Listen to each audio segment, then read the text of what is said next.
प्रत्येक मराठ्याला माहीत आहे की जरांगे पाटलाचा आम्ही कोणी जर असेल दिशाभूल करणारे म्हणजे व्यक्ती असतील ते कुठंतरी कुणाची याच्याशी अटॅच असतील तेच त्या वळणावर आहेत.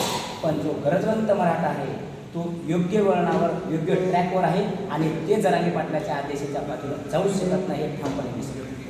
जरांगे पाटील म्हणले होते की एका समाजामुळे लढू शकत नाही आपण, तुम्ही आता सोबत कोणाला घेऊन कोणाला पाडणार ते सांगा. तेच हे निवडणुकीमधून जे माघार घेण्याचा उद्देश जरांगे पाटलाचा आहे. त्यामुळे जे 14 मतदारसंघ 15 मतदारसंघ जे निवडले होते 17 पाटलांनी स्वबळावर निवडून येऊ शकतात का यासाठी निवडले होते. पण तेही शक्य नाही झालं. तर आज रोजी हे बघा, राजकारण एक असं असते, मराठ्यांची ताकद ही लोकसभेला ज्या पद्धतीनं दाखवलेली आहे, ज्या सरकारने आमच्या मागण्या मान्य नाही केल्या त्या सरकारला आम्ही ताकद 100% दाखवू शकतो. हेच तुम्हाला सांगायचं आहे. सर्व जाती धर्माचे लोक सोबत आहे, फक्त पाडायचं कुणाला हेही लोकांना आदेश जरांगे पाटलाचा चांगल्या पद्धतीने पोहोचलेला आहे. बरं, हे आश्चर्य आहे की म्हणून जरांगे पाटलाची हिंगोलीमध्ये सभा आहे का? राजकारणामध्ये जरांगे पाटील उतरलेलेच नाहीत. नाही, तुम्ही ते म्हणता ना पाडापाडी. तर जरांगे पाटील हे राजकारणामध्ये उतरले नाही आणि जरांगे पाटील हे सगळे सोयरे आहेत आमचे. जरांगे पाटील उद्याच्यालाही माझ्याकडे येऊ शकतात भेटायला आणि असं काही जरांगे पाटलांनी आचारसंहितेमध्ये कुठं भेटायला येऊ नये असा कुठला प्रकार नाही. जरांगे पाटील उद्या देवदर्शनाला बी हिंगोलीमध्ये येऊ शकतात. या असा काही विषय. पण ते विशिष्ट पक्षाकडून उमेदवारी अर्ज मागत होते. उमेदवारी अर्ज मागत होते पण त्यांची उमेदवारी पक्षाने नाकारली. त्यानंतर ते पुढे मनोज दादाकडे आम्हाला उमेदवारी द्या आणि पाठिंबा द्या पक्षाला यासाठी ते आमच्या सोबत आले. आमच्या 4 जणांच्या म्हणजे ते 5वे झाले. त्यानंतर तिथे कळमनुरी इथे जिथे दादांनी असं ठरवलं होतं जे मतदारसंघ 1,40,000च्या पुढे 1.5 लाखाच्या पुढे आहेत तेच मतदारसंघ लढवूत अशी चर्चा झाली. पण एक मत न झाल्यामुळे तिथे निवडणुकीतून माघार घेतली. दादांना यांना कुठेतरी बंडखोरी करायची होती आणि जे आमचे बाजीराव जी सवणकर असतील त्यांनी फॉर्म मागे घेतला.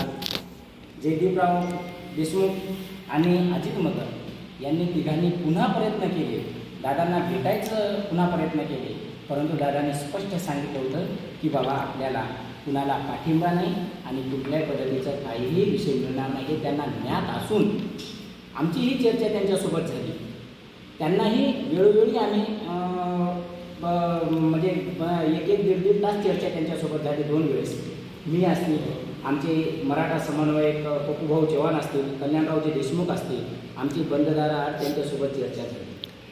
त्यांना आणि खरंच सांगतो त्यानंतर त्यांना विषय असा झाला की बाबा आपण दादाकडे आपण मागालो पण अपक्ष आपलं टिकणं शक्य राहील का, आपण निवडून येईल का किंवा आपला फायदा दुसऱ्याला होईल असंही आम्हाला भीती वाटत होती. म्हणजे दादाचा अपमान होईल याची भीती होती. म्हणून आम्ही त्यांना केविलवाणी परत विचार करतो. पण त्यांनी आम्हाला सांगितलं अजितरावने मगर साहेबांनी की हा जे विषय आहे आम्ही इथे दादांनी आदेश दिला सर्वांचे अर्ज काढायचा की मी 1 मिनिटही लागू देणार नाही माझा अर्ज उमेदवारी अर्ज पाठीमागे.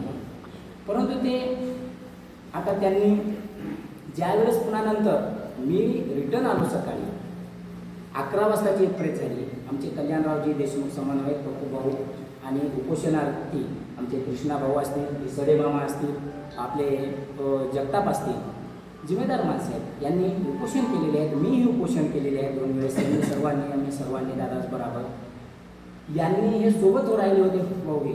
दादांनी स्पष्ट तिथून ते ऐकत नाहीत, फोन उचलत नाहीत म्हणून दादांनी स्वतः यांच्याजवळ सांगितलं होतं की बा त्यांना अर्ज मागं घ्यायला वा. तिथून मॅसेज केले. त्यांनी सांगितलं की बाबा त्यांना हे करा अर्ज मागं घ्या. पण त्यांच्या बंधुराजावर सांगितलं, बंधुराज यस म्हणले. पण या कमी होता कामा नाही. आरक्षण मिळवणं हा उद्देश हा आणि तेही आरक्षण 50% आतील ओबीसी मधूनच मिळवायचं आहे हे दादाचा ध्येय आणि उद्दिष्ट हे अंतिम आहे. आणि तेच ध्येय आणि उद्दिष्ट या ठिकाणी हक्कानं छळून घेण्यासाठी हे आंदोलन आम्ही थांबवणार नाही आणि त्यासाठी पुन्हा एकदा सांगतो मी तुम्हाला दादाने सांगितलेलं आहे की बाबा आपण पुढील हे सार्वजनिक उपोषण राहील. दादा एकटे उपोषणाला बसले, प्रत्येकजण आम्ही जिल्ह्याच्या ठिकाणी बसलो, कोणी सर्कलच्या ठिकाणी बसलं, पण आता सार्वजनिक समाजाचं चूलबंद असेल, सर्व उपोषणाला समाजाचे असतील, हेही दादाने या ठिकाणी सल्ला दिलेला आहे आजच्या पत्रकार परिषदेत. या सल्ल्याच्या मागं कोणीच नाही, प्रत्येकजण फक्त दादा असं बोलले, दादा राजकीय काय बोलले तेवढं क्रॉप करून टाकायले. पुन्हा हात जोडून विनंती करतो, आंदोलनाच्या हिसाबानं बोला. दादाने लोकसभेसारखा आदेश दिलेला आहे, पाडापाडीच त्याच्यातून फक्त हे बघा राजकारण आलं की संदिग्धता आली आणि त्या संदिग्धतेचा अभ्यास करणं महत्त्वाचं असतं. एवढं या ठिकाणी तुम्हाला माझा जनतेला निरोप पोहोचवा, एवढं या ठिकाणी सांगतो आणि थांबतो.